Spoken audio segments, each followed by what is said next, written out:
Hello, welcome back to Healing Overflow with Dr. Toy. I am so excited. Y'all have no idea how excited I am to have my next guest. I can't even call her a guest. She feels like family because that's exactly how I was treated when I visited her beautiful country and her beautiful city and got to meet her family, her extended family, all of the children that she helps to take care of, and all of the women that I got to meet. And so I affectionately call her Mama Victoria. And y'all will get to meet her because she is a mama of many in East Africa and in Uganda. And so I am not going to belabor the moment. Y'all know what to do. Put your hands together, your imaginary hands, as you watch for Victoria Nalong Namusisi. I probably messed it up, but I was practicing and trying. Welcome, Mama Victoria. Thank you so much. Thank you so much. Please say your name correctly. I kept trying and I messed it up at the end. Yeah, I'm so happy and I thank God for the opportunity to be hosted by you. Victoria Nalongo Namusisi. Nalongo means mother of twins. And then Namusisi is a name given to the girls in my country. If you were in your mother's womb by the time the earthquake passed, most women would have miscarriages when the earthquake passes through the country. But if you survive the miscarriage, then that means you are a strong baby. So you are named after the earthquake. That is beautiful. Oh, I was hanging on all those words. Thank you. Thank you so much. You are such a powerful force in Uganda. I was blown away. I was just blown away by your presence. I was blown away by how much love and affection and care you give to everyone around you. It was mind-blowing. It was contagious. And I'm going to tell y'all, viewers and listeners, that it took me several weeks. I've been back for about 3-4 weeks now to even process just how much Mama Victoria does in Uganda. And so I got to hear her journey, her story, and even how she became who she is today. And I would love for you to share that with our viewers and our listeners. Like, tell us about your life journey. Like, how did you become who you are? What did you used to do? Just give us an idea. Thank you. I was born in a poor family. My father was a fisherman and a farmer. We just had the basics, and I was born on January 19th, 1956. I'm a Capricorn. I'm now 66 years old. Going to school for us was a big challenge because my father had a big family. We only had shoes to put on Sunday. We only got new clothes 2 or 3 days before Christmas. Every year you expected to get only 2 dresses, which are new before Christmas. That's the type of life we lived in. But God bless my father, who is now rested. He worked so hard to give us education. He said that he was suffering to live a life of a fisherman because he had refused to go to school when he had the opportunity. So he realized that it was important for somebody to get an education. And he worked on the lake, whether it was raining or shining, to ensure he carried the fish, both smoked fish and fresh fish. He carried the produce from our mother's garden so that he can supply those at school, and they deduct our tuition and they give him only a minimal balance. Our education is what you would today call barter trade. He traded what he had in order for us to get education. And this was because he never went to school, so he didn't have a job. The best means of transport I saw my father having was a bicycle. But even a bicycle took him so many years to buy. But right now, we are proud of him that he was able to give us an education. And the holiday today has been a quiet day for me because today marked 26 years since my father went to be with the Lord. Wow. He passed on 26 years ago in 1996. Hmm. But he left me the best gift a parent can ever leave to a child, and that's education. And that's why wherever I go, I tell the people that I don't care who I am today. I'm proud to be called a fisherman's daughter. Because if it wasn't for that fisherman, I wouldn't be what I am. I wouldn't be able to help all the people I'm helping. I'm able to help because I know where I came from. And I know that there are so many intelligent people out there who don't have the opportunity to go to school. You just need to go out there and help. I noticed that education was so important in your country, in your beautiful country. It's so beautiful to look at and to be in and feel the environment, y'all. It was like, I can't even describe what it was like just to see all the different trees and all the different fruits, and it's so plentiful. And you talk so much about education. You are well educated yourself, and what you're doing with the women that you work with, the asset burn victims and the microloans, you are really educating these women after such a tragedy. Can you talk a little bit about your work with the asset burn victims and the albino population? Yes, I started my work with the acid survivors in 2014, and it was accidental. It was not on my program because in 2000 I had started a children's home, and that is all I cared about, rescuing as many kids as possible right from the streets of Kampala, right from where kids had lost both parents to HIV/AIDS, kids in northern Uganda because of the war. And then all of a sudden, one day, a friend of mine appears on my doorstep, and this is a journalist because professionally I'm a journalist. So this is a journalist friend of mine who knew that I had a children's home. Then he comes to me and says, "You know what, Victoria? Maybe you read the story I wrote about that woman who was forced to drink acid by her husband. The woman has passed away, but she has left behind 4 kids. And these kids have nobody or nowhere to be because their father is also in prison. So I want you to help me." And I said, "Gladys, how can you do this to me? Today is the 24th of December, and you are bringing me kids." That was 24th of December. Wow. I had already done shopping for all my bright kids. They had a present each under the Christmas tree. And now here we are on the 24th of December. I get these 4 kids. Oh, we seem to have lost her. We are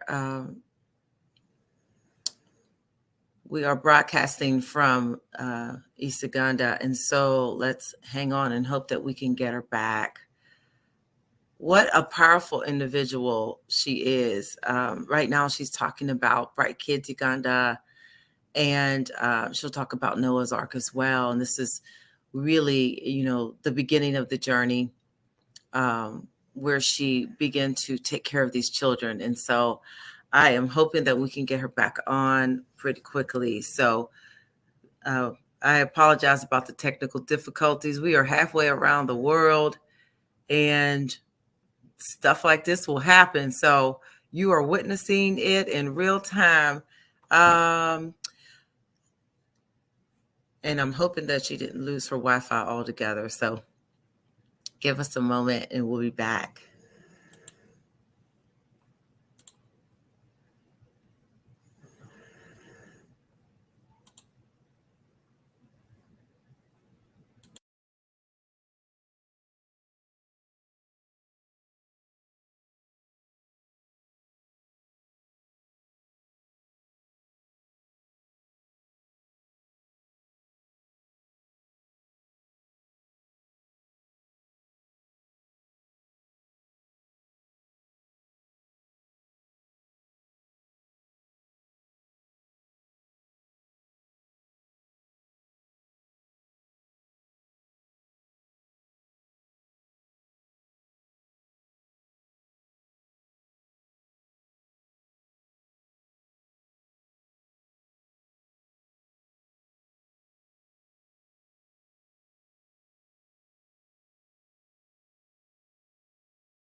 Okay, we're back. Goodness gracious.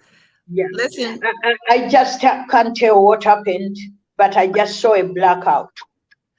yeah, we are halfway around the world, viewers and Yeah. listeners. So this might happen. Thank y'all for holding on. Victoria, you were talking about working with the burn victims and the albino survivors, but you also were talking about Bright Kids and how you began this journey with taking care of the children. And so please feel free to talk about Bright Kids Uganda and Noah's Ark as you tell the stories, you know, with your burn victims and all of that. So feel free to continue. And listen, y'all, hang with us. If we get dropped again, we're coming back. Thank you so much.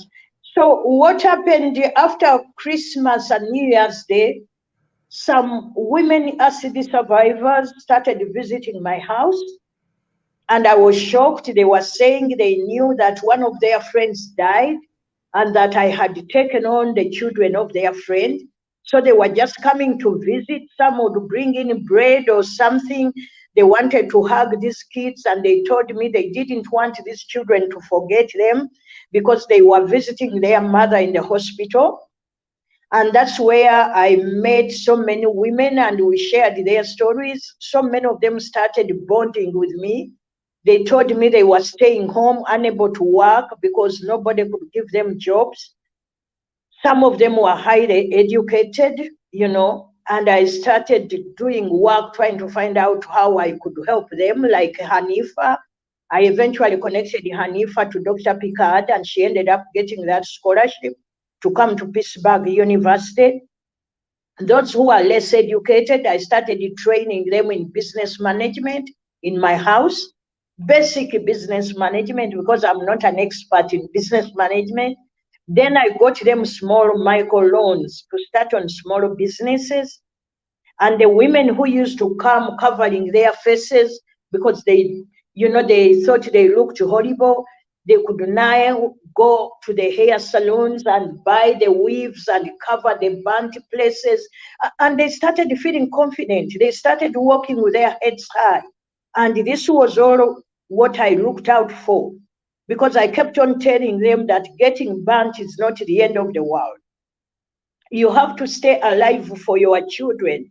Your children need you. Even if I can help you with the tuition, I can never replace you as a mother to these kids. So I want you to continue living. I want you to survive.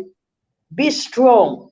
So you saw some of these women coming to speak to you. They are running good businesses. They started from as little as $20, and now some of them are having loans which are as big as 500, others $1,000, and they are doing well. Some who had given me their children to look after because they couldn't manage to feed them have taken back their children because they feel empowered. And this is what I wanted. I don't want to colonize their children by taking them on in my home. I just wanted to be a temporary shelter. Meanwhile, I empower them to be able to look after their own children. What we need is empowering others, even if you haven't gone to school. So many people are born intelligent, more intelligent than even those who have the opportunity to go to school. What you need is to empower them. So after I empowered these women, they moved on. Now we only meet when they come for their loans, when we have extra training, or a week before Christmas, because I always host Christmas parties for these women. They come, women and men, they come, we sit around, we eat our food, we cut our cake, we dance, we put on music, because they can't go to dancing places. People are looking at them. But in my compound, they can dance as long as they want, and they can also feel good. And this is the whole reason why I love them, why I want to look after them. But before I started with the acid survivors, I had started the children's home called Bright Kids Uganda on April 7th, 2000. I started the children's home. We are now 22 years old. I have graduates, I have grandchildren, whose parents have passed through my hands as bright kids. I don't have offhand how many graduates I have now, but more than 10. As we speak now, we have 6 students at university. I already have 2 who finished their exams in April. They are just waiting to graduate. You know, God has been so good to us that He touched people who have helped me to pay tuition. There are quite a number of friends I made when I got sponsorship to go to the American University in Washington, D.C., where I studied peace building and conflict management. So some of those Americans have made it to Uganda, and after seeing my work, each one helps me to connect to one sponsor. So as we talk now, I think like I have more than half of my children have got education sponsorship. Then I struggle with the rest without education sponsorship. But normally what I do is every beginning of the term, every child must have the school requirements. Then when it comes to tuition, I go and talk to the heads of schools and I tell them, look here, these children are mine as well as yours. Please help me to be patient. Every end of the month or whenever, I will bring whatever I get. But I want you to help me to give these children an education. Because once they get educated, they will not come to rob you people. If they are not educated, they will be on the streets, they will be pickpocketers, they will be robbers breaking into people's houses. So we jointly have to work together to help these children. And Yeah. that's how I have worked for the last 22 years. Wow. That's fantastic. Some schools. I just want to summarize for the viewers and the listeners because you all, I had an opportunity to meet and to hear these burned survivors, I have to say. And these are acid burns where they were assaulted and they have different stories. And I shared with you all last week what those stories are. And so what Mama Victoria has been able to do is provide them and instill in them hope. They lost their hope. They lost their will to live. And through this nurturing, but also through the microloans, they found purpose in their presence. They found purpose in their life. And that is extraordinary. Through God's strength, this woman has been able to really help heal women from the inside, even though they have been, hurt and they've been abused by the asset. And then these children, y'all saw the pictures and y'all saw short videos of the bright kids dancing and singing. They are so happy. They are so well adjusted. And these are children where parents could not take care of them. And so you all saw the video and how beautiful these children are. But I'm going to stop talking and let Mama Victoria continue. Just wanted to fill you in. Yes, thank you so much, my dear sister. Yeah, quite a number of times when you grow up in a rich family, there are so many things you don't come to experience. When you grow up in a poor family like I did, you get to experience a lot and learn a lot. And you get hardened because you fight through circumstances. When I was in my primary school, it was a battle. They give us homework. I don't have the textbooks. As other children are running back home to do their homework, I'm begging the one who has a textbook to give me just 10 minutes so that I copy the questions and then I can go back home and handle those questions. And mark you, when I reach home, you don't just have a cup of tea and do your homework. No, you have to go to the well, spring well, and fetch water. You have to do a lot of chores at home, and then you start doing your homework with the dim light. And then these days I hear people saying, you will lose your eyesight, and I still think about the past, how we are using those small candles to be able to do our homework. And at the end of the day, I go to class and I'm the best in my class, And then the girl, I remember one day when the girl who lent me her textbook wanted to beat me up and said, you have always been borrowing my book. How can you be fast? But that is God, God helps those who are struggling and God sees those who are in need. God has always been there for me. And that's why I want to give back. When I see people suffering, like one time I had gone to visit my acid survivors in eastern Uganda. Then I found these albino kids. They are going to school, but the flies are all over them. The sun is too much. Their skin is turning red. Then I talked to my acid survivor and said, how can we help these people? You know their parents. And she said, oh, yes. I asked her, can I come back to this place when the meeting is purely for these kids? She said, yes. Then I said, please connect me with one of them who is educated so that before I come, I know what to do. So when I talked to this lady who was educated and who was a leader of the albinos, she told me the kids find it hard to go to school if they don't have sunglasses. Because when it becomes hot, they can't move about. Mm-hmm. When they don't have hats. I raised some little money in the US through my friends. I got a local tailor who is one of my members, a woman who is one of my members, to make those round hats. Then I bought the sunglasses. It was a big function. If you had been there to see how excited those people were. And I didn't even spend $500. I think it was about $300, but it made a big difference. Yeah. All the children and some adults, all whoever turned up got a hat, and whoever turned up got sunglasses. And then I had bought, originally when I went to the US, I had bought sunscreen for them. So because they needed a sunscreen, especially when it is hot. You know, it's a little money that makes a difference. Mm-hmm. The only challenge we have in Africa, whereby we have failed to help our friends who are in need, is our not being transparent. Mm. You know, you get money from donors and you divert it. Instead of Victoria going to Uganda like I did that time and taking the hats and whatever, I say, these people are not educated. They don't know that I even raised money for them. Why don't I just enjoy this money? Why don't I buy a brand new vehicle instead of giving out these loans of $6,000 to all these women groups? I would get a new vehicle. But that new vehicle, you know, how do you drive it? Really, what does your conscience tell you? Right. Driving a new vehicle when there are people suffering who are supposed to benefit from that money. Mm-hmm. Sometimes it is difficult for me to recommend people to donors out there because you will be embarrassed. Somebody will get the money, and who benefits from the money? They are family members. Mm-hmm.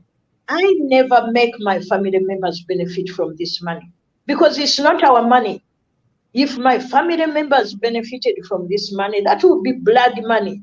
Right. Because there are people who need this money. Mm-hmm. There are people who need this money. In this country, there are so many people who are suffering. And when I go amongst these people and I tell them, oh, I'm a poor fisherman's daughter, they laugh. They can't believe it. But indeed, I'm a poor fisherman's daughter. And I keep telling them that even though I'm a poor fisherman's daughter, I get millions and millions all the time.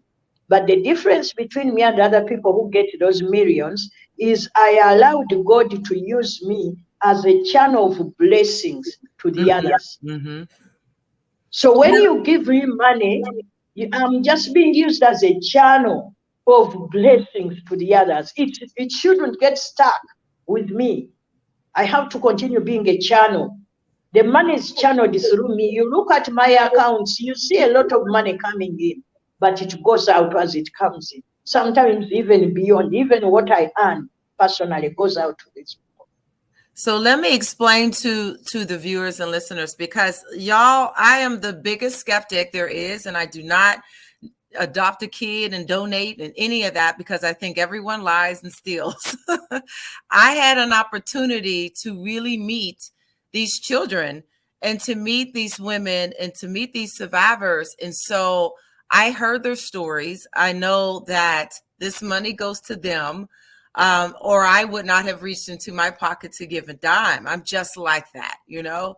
And I know as Americans, we're often called on to donate and give our money to things, and we don't know where it goes. But I do want to tell y'all that I contacted Mama Victoria. She did not contact me, and she never asked me for a dime, and she never asked me to do this. I did this on my own because I saw how real it was, and I saw that there's no tricks. I saw that they really do need continuous money coming in to feed the children, to put clothes on their back, to help these microloans, and to help these different people. I saw the pictures and I saw the real people. And so I'm telling you all that this is the truth.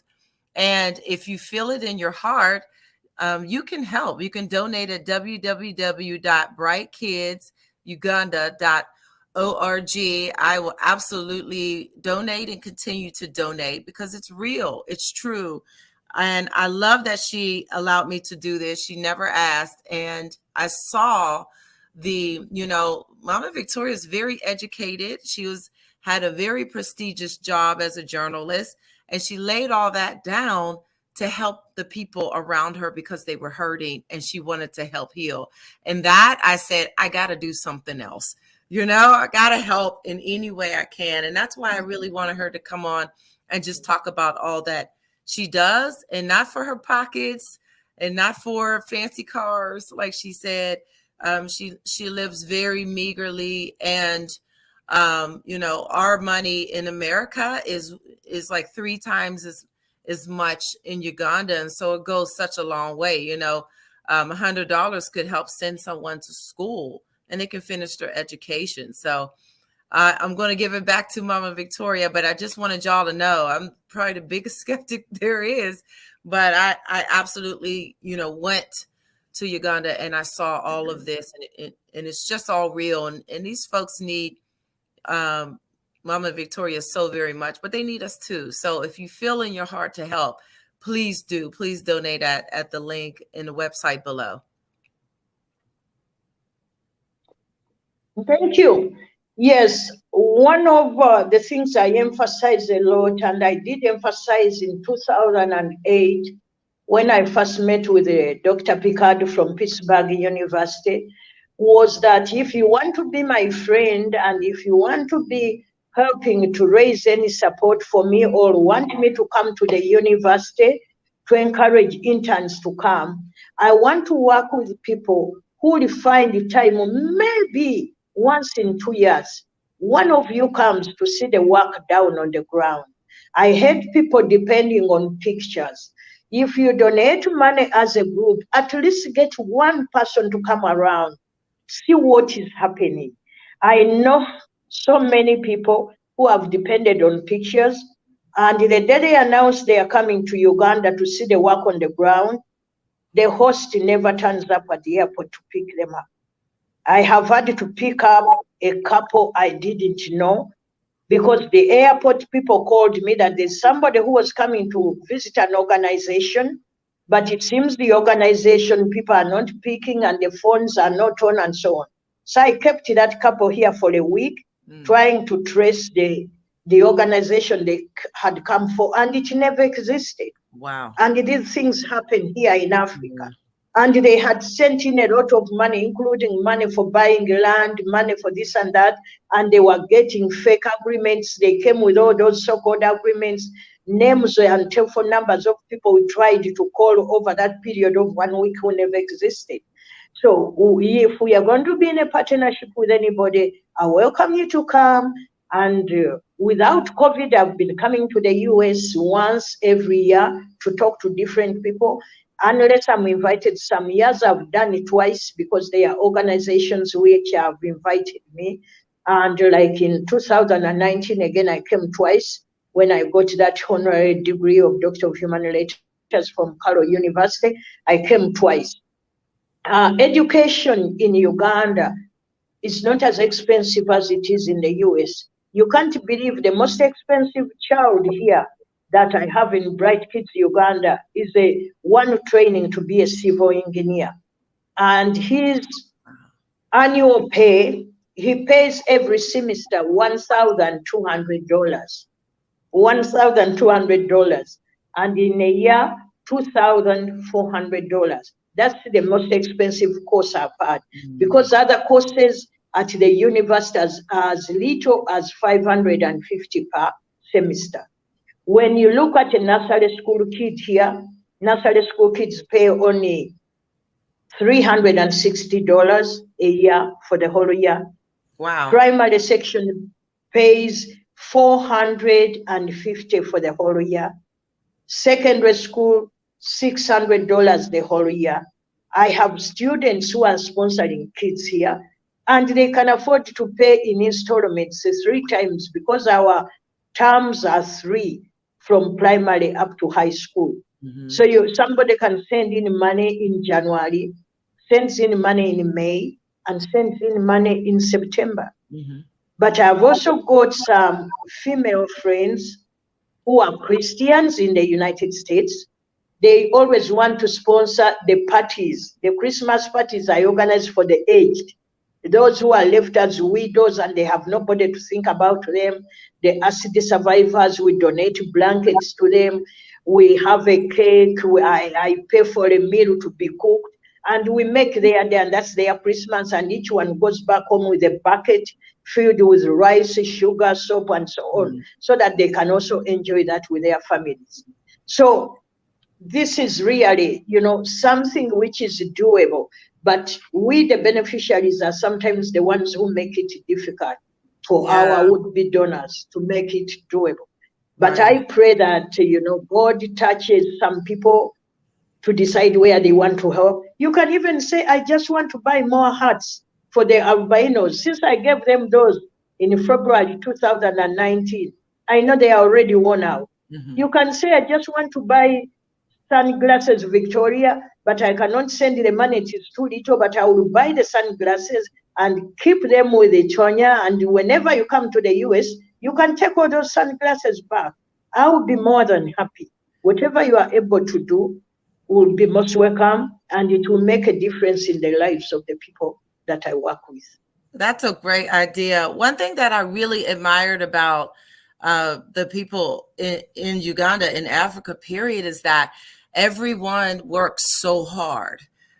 Once they learn a skill, they're working, they'll go to own their own business, their own restaurant, or craft making. I brought this for all to see because I bought this while I was there. And this is a necklace that was made, and it was beautiful. And the skills that they learned, the basket weaving, you all got to see a small video on my page about that. And that's a burn victim that was able to learn that skill and sustain herself and her family. She needs to buy the straw, and so she needs the money for that, or buy the materials, but it goes right back in to the craft and to the business to sustain their family. And I really admire that. And I admire you being able to give them an opportunity through the microloans. Tell the viewers when you will be in the United States. I hear that you're coming soon, and I really can't wait. Hopefully COVID will not get on your nerves and you'll be able to get here. But where can we see you in the United States?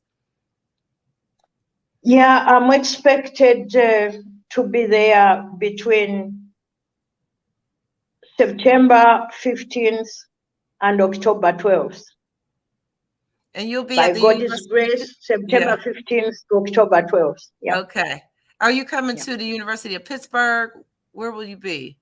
Yes, I will spend probably 3/4 of my time in Pittsburgh, although I have an invitation at Keene University.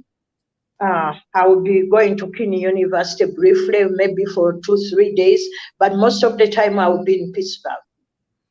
Well, you are more than welcome in Pittsburgh. That's my hometown. That's where I was born and raised, and you are more than welcome. Mm-hmm. I hope that you will bring some of the creation, some of the crafts, and we'll have an opportunity to buy them. They're beautiful. I bought so many things. I bought wooden statues and jewelry and baskets and purses, and it was just really lovely work. And my family got to enjoy a lot of those crafts. Mama Victoria, I so appreciate you being here and talking about all of the people that you work with. And I just want to leave any final words for you. If there's anything else that you wanted to say or share with us about your work and the people that you, it's not even work. It's like you've created this huge family and you love on these folks. Yes. Anything else you want to leave us with? I think one very crucial thing, I talked about education as being important, but one thing I've seen really seriously lacking and very, very important in the lives of all the vulnerable people is being loved. These people need to be loved. Some of them, since they were burnt, some children, since their parents died, they have nobody to hug them. So it's a culture at Bright Kids Uganda. When COVID came, I said, oh my God, because when my acid survivor women come, they need hugs from mommy. So I have to be hugging them. You have to hug them. They need to be loved. Love is so crucial. Yeah. I always tell people who come to me that don't mind even if you don't have any money or you don't have any donation. Just show these people that you love them and you care. Mere showing them that you love them makes a big difference. Dr. Picard has been to northern Uganda twice during this time of summer, and all the 2 times I sent them without me. But those people, even though they were getting money allowances every day doing interviews and so on, they were saying, Mommy, why didn't you come? Mommy, why did I said, but I sent you people and they are making donations. And they say, no, we are missing you, Mommy. They want to be hugged, they want to be loved. Yes, they need the money, but sometimes the money, to hell with the money. I need that hug. They need to I love. need to be Yeah. shown that somebody loves me and somebody cares. They were so loved when I was there, when I visited Bright Kids and Noah's Ark. I was hugged so many times by those babies. I was hugging them, and they were just showing so much love. And that goes to show that you and the family that works with them and your daughter that donates so much time and your son, this love on these kids. And I'm telling y'all, when Mama Victoria stepped foot on that island, they were cheering and chanting and dancing and singing, happy to see her. But they welcomed us so much in Noah's Ark and Bright Kids. Bright Kids is on this beautiful island, y'all. And they showed us so much love, and it's because they get so much love. Otherwise, these children wouldn't have a home. They wouldn't have anyone to love on them, even though some of their parents are around and they do desire to raise them. They can't financially, but they do not lack love at all. They're fed, they're clothed, they're clean, and they're beautiful children. So I had the honor of meeting them because of Mama Victoria. Thank you so much for welcoming me to your country. I plan to come back. I felt at home, and I can't wait till you get to my country so we can treat you even better than you treated us. How about that? Thank you so Thank you. Thank you so much. Thank you, Healing Overflow with Dr. Toy. Hey, this has been so rich and filled us so much with knowledge just from East Africa and how they're healing the orphan children and burn victims and albino population. There's so much more that we can talk about. And I sure do hope I can have Mama Victoria come on again and just keep on telling us what she's up to. Again, you can donate to these children. You can pray for these folks that, for this family, I should say, that Mama Victoria works with. www.brightkidsuganda.org. And don't forget to listen and watch on Healing Overflow with Dr. Toy. Like my Facebook page, like the WXCN Power Radio page. Keep following me and keep emailing me. And most importantly, keep healing, y'all, so that your healing overflows onto others. God bless y'all. We love you. Thank you, Mama Victoria. Thank you too, and God bless you. God bless.